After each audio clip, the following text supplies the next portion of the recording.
Hello everyone, तो स्वागत है आपका मेरी किचन में। आज मैं आपके साथ शेयर कर रही हूँ सिंपल केक बेस की रेसिपी, जिसको आप घर पर बना सकते हैं, वो भी कढ़ाई में बिना ओवन के। एकदम सॉफ्ट और स्पंजी केक बनकर तैयार होगा। बेस देखिए, आपको दिख रहा होगा कितना सॉफ्ट और स्पंजी हमारा ये बेस बनकर तैयार हुआ है, जो खाने में बहुत स्वादिष्ट है। आप इस बेस को किसी भी टाइप के केक के लिए इस्तेमाल कर सकते हैं। देखिए, आपको टेक्सचर दिख रहा होगा कितना सॉफ्ट हमारा स्पंजी केक बनकर तैयार हुआ है। मैं ज़्यादातर यही केक बनाती हूँ, तो आज मैं वही रेसिपी आपके साथ शेयर कर रही हूँ। तो चलिए वीडियो शुरू करते हैं। तो पहले हम कढ़ाई को गर्म होने के लिए रख देंगे, जिससे जब तक हमारी कढ़ाई होगी हम बाकी की तैयारी कर लेंगे। हमारी कढ़ाई गर्म हो रही है, चलिए तब तक हम आगे का काम कर लेते हैं। मैंने 3/4 कप शुगर लिया है, तो शुगर को हम एक मिक्सर जार में डाल देंगे और इसका एक फाइन सा पाउडर बना के तैयार कर लेंगे। तो फाइन पाउडर बनाना है, तो देखिए पाउडर हमने रेडी कर लिया है, एकदम फाइन है होना चाहिए पाउडर। तो पाउडर रेडी हो गया है। अब मैं इसमें 1/4 कप ऑयल ले रही हूँ। आप घी का भी इस्तेमाल कर सकते हैं इसकी जगह, पर मस्टर्ड ऑयल का इस्तेमाल नहीं करिएगा। अब मैं इसमें आधा कप फ्रेश दही का इस्तेमाल कर रही हूँ।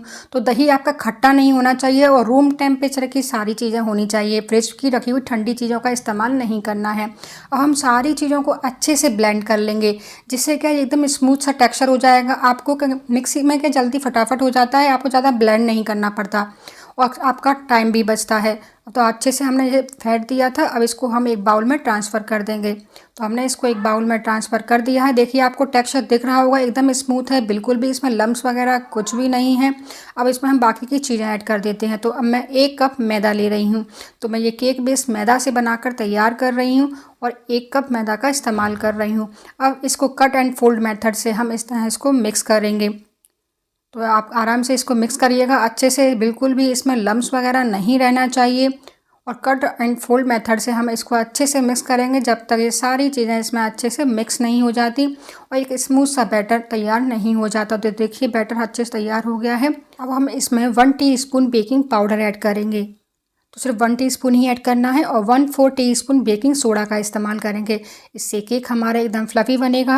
और 1 टीस्पून मैंने वनीला फ्लेवर ऐड किया है। आप चाहें तो इसकी जगह पर इलायची का पाउडर का भी इस्तेमाल कर सकते हैं, उसका टेस्ट भी बहुत अच्छा आता है केक में। अब हम सारी चीज़ों को मिक्स कर देंगे। तो अभी बैटर मुझे काफ़ी गाढ़ा लग रहा है, तो अब मैं इसमें नॉर्मल टेम्परेचर का दूध का इस्तेमाल करूँगी। तो मैंने टोटल 1/4 कप दूध का इस्तेमाल किया है, मगर थोड़ा थोड़ा करके डालिएगा, पूरा एक साथ नहीं डालिएगा, वरना बैटर पतला भी हो सकता है।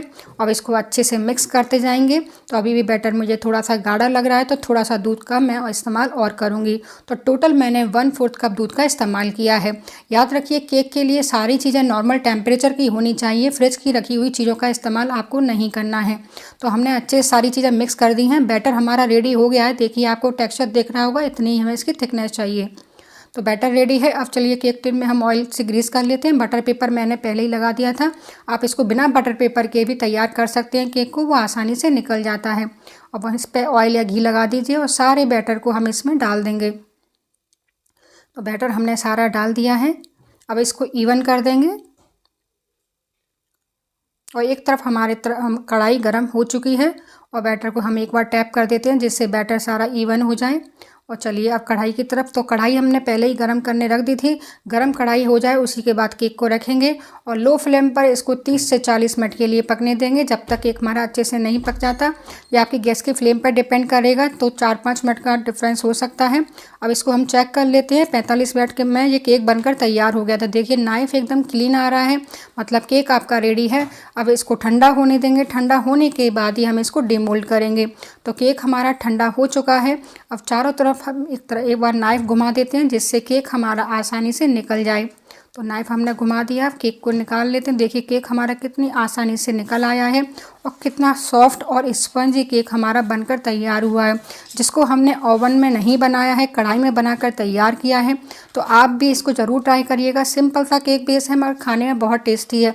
जिन लोगों को क्रीम वाला केक बिल्कुल पसंद नहीं है, वो इस तरीके से केक को बनाकर खा सकते हैं, बहुत बढ़िया लगता है। मेरे घर पर तो ये सबको बहुत पसंद है, मैं हमेशा बनाती हूँ इस केक को। तो आप भी ट्राई करिएगा। देखिए, कितना सॉफ्ट और स्पंजी ये केक बनकर तैयार हुआ है।